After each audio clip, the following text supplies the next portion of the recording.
Olá, pessoal. Dando continuidade, né, aos nossos encontros preparatórios para o ENAD, hoje eu vou trabalhar com a questão 11 da prova de 2014. Então, acompanhem comigo aqui o enunciado. Então, para avaliar a eficiência do tratamento de resíduos de efluentes domésticos, pode-se quantificar o teor de nitrogênio total e de suas diferentes frações, como nitrogênio amoniacal, nitratos e nitritos. A determinação do nitrogênio total orgânico é realizada em vários laboratórios pelo processo Kildo. O método baseia-se na digestão da amostra com ácido sulfúrico concentrado. Para amostras com elevado teor de matéria orgânica, a matéria sólida ou semissólida é tratada com ácido sulfúrico na presença de sulfato de potássio e um catalisador, além da adição de peróxido de hidrogênio para garantir total mineralização dela. A mineralização resulta na formação de água, dióxido de carbono e amônia.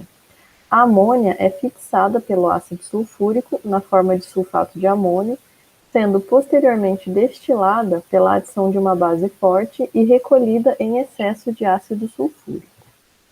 Visando avaliar o tratamento de resíduos de efluentes domésticos de certa estação, procedeu-se à conversão em amônia de todo o nitrogênio contido em uma amostra de 1 grama de biossólido, retirada após o tratamento realizado na estação.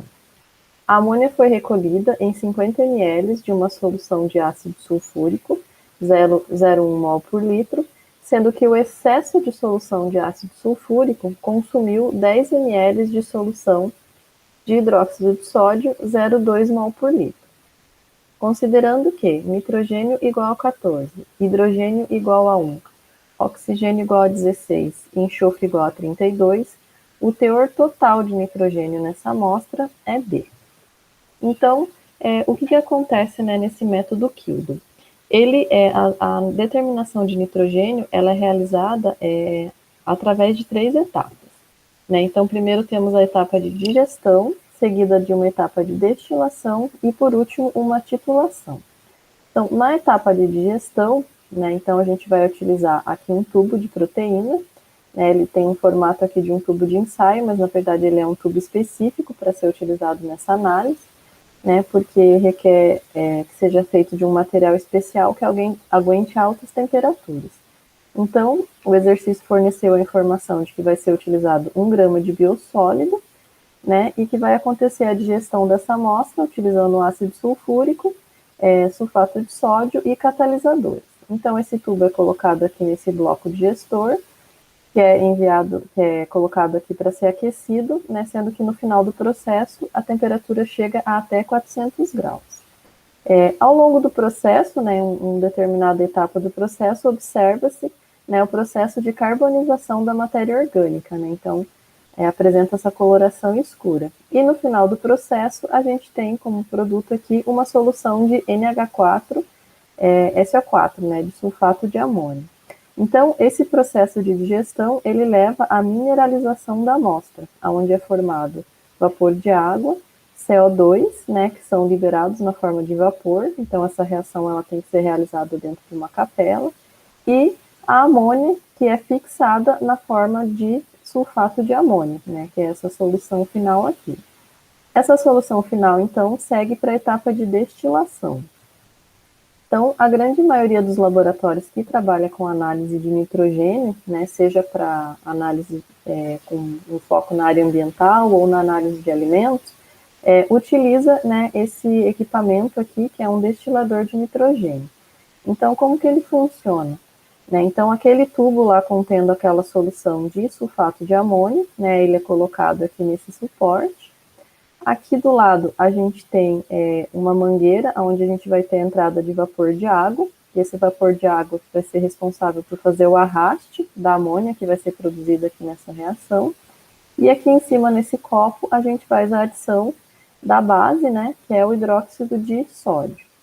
Então, conforme esse hidróxido de sódio, ele entra em contato, né, aqui com a solução de sulfato de amônio, então a gente tem essa reação aqui acontecendo, ou seja, a gente tem a produção de amônio. Então, essa amônia vai sair aqui, vai ser arrastada por esse vapor, né, até chegar aqui nesse condensador. Então, aqui ela vai condensar e vai gotejar aqui nessa solução. Então, a amônia vai ser coletada em uma solução de ácido sulfúrico que está em excesso.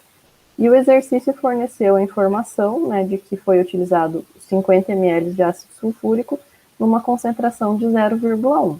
E aqui a gente vai ter essa reação, né, a amônia com ácido sulfúrico formando o sulfato de amônio. Então, essa solução contendo, né, esse sulfato de amônio e esse ácido sulfúrico em excesso, elas seguem então para a etapa de titulação, né? Por que serve essa etapa? Porque ao determinar esse excesso, né, essa quantidade de ácido sulfúrico que não reagiu, eu consigo depois determinar a quantidade que reagiu com a amônia e consigo determinar a concentração, a quantidade de amônia que foi coletada. Então, com isso, né, de base dessas informações, então a gente vai ali para a titulação, então vai ter, né, aquela solução lá de 50 ml 0,1 com a amônia aqui coletada e com aquele excesso que não reagiu, então ela vai ser titulada com 10 ml de hidróxido de sódio na concentração de 0,2. Né? Então, a reação que acontece aqui nesse processo de titulação é essa reação entre hidróxido de sódio e ácido sulfúrico, formando o sulfato de sódio e água. Então, né, entendendo né, todas essas etapas do processo, né, e todas essas informações que o exercício forneceu, a gente consegue então ir para a etapa de cálculos. Então, a primeira coisa a se fazer é determinar o número de mol total de ácido sulfúrico, né? Ou seja, o número de mol que tem lá dentro do Erlenmeyer antes da reação, né, começar a acontecer, antes de eu coletar a amônia ali dentro. Então, aqui eu tenho, né, eu conheço a concentração molar, que é 0,1, conheço o volume, que é 50 ml, que eu converti aqui para litros, e a partir dessa fórmula que todo mundo conhece, né, concentração molar é igual ao número de mol sobre o volume, eu determino o número de mol total de ácido sulfúrico que eu tenho antes de iniciar, né, a coleta da amônia lá na etapa de destilação. A próxima etapa é conhecer o número de mol de hidróxido de sódio, né, que foi gasto para reagir com aquele excesso de ácido sulfúrico, ou seja, aquele ácido sulfúrico que não reagiu com a amônia que foi coletada. Então, aqui eu vou usar a mesma relação, né, concentração molar é igual ao número de mol sobre volume. Eu conheço a concentração molar, conheço o volume, que é de 10 ml, que eu também converti aqui para litros, né, para poder chegar numa resposta ali com as unidades corretas. E aí eu consigo determinar, né, que eu utilizei 2 vezes 10 a menos 3 mol de hidróxido de sódio para titular aquela sobra, né, aquele excesso de ácido sulfúrico. A etapa seguinte, ela vai ser, então, eu determinar o número de mol de ácido sulfúrico que reagiu, né, com esse número de mol de hidróxido de sódio utilizado lá na titulação. Então, lembra que a gente tem essa reação química acontecendo e que a gente tem essa relação estequiométrica, né? 2 mol de hidróxido de sódio para 1 mol de ácido sulfúrico. Como eu obtive ali no cálculo anterior, né, que eu utilizei 2 vezes 10 a menos 3 mol de hidróxido de sódio, eu consigo, pela relação estequiométrica, determinar o número de mol de ácido sulfúrico que reagiu ali na etapa de titulação. De posse dessa informação, eu consigo, então, determinar o que não reagiu, né, o que ficou em excesso lá no Erlenmeyer, né? Então, eu conheço a quantidade de ácido sulfúrico que foi adicionada, né, que é aquele número de mol total que eu já determinei, e eu conheço o número de mol de ácido sulfúrico que reagiu com o hidróxido de sódio na etapa de titulação.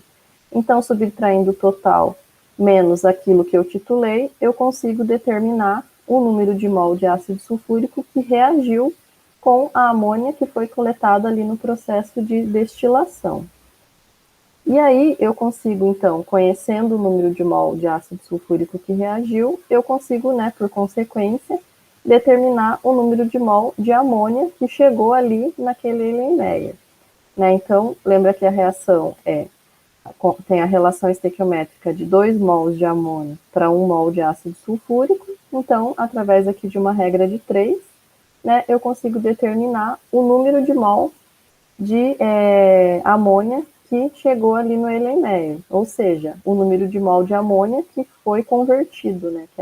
Lembra que no processo todo o nitrogênio da amostra foi convertido em amônia. Então, eu consigo determinar esse número de mol de amônia, né, que foi gerado no processo de digestão da amostra. E aí, a partir disso, eu consigo, então, calcular a massa de nitrogênio da amostra, né? Então, eu sei que para 1 mol de amônio, eu tenho 1 mol de nitrogênio e que isso tem uma massa de 14 gramas. Como eu produzi 8 vezes 10 a menos 3 mol de amônia, né, quanto que é isso em massa de nitrogênio? Então, eu consigo determinar essa massa, que é de 0,0112 gramas. E aí, para determinar o teor, é só eu correlacionar com a massa de biossólido que eu utilizei.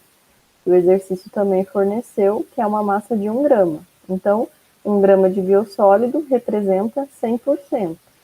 Essa massa de nitrogênio, né, de 0,112 gramas, quanto que representa isso em porcentagem? Então, realizando os cálculos aqui com a regra de 3, a gente chega num teor de 11,2% massa-massa de nitrogênio. Então, analisando as alternativas, a gente chega lá na resposta que é a letra B. Né? Então, calculamos o teor de nitrogênio nessa amostra de biossólido, né, proveniente desse tratamento de efluentes. Então, espero que eu tenha contribuído, né, com mais alguns conhecimentos, né, de revisão para vocês, e aí nós nos vemos na próxima questão.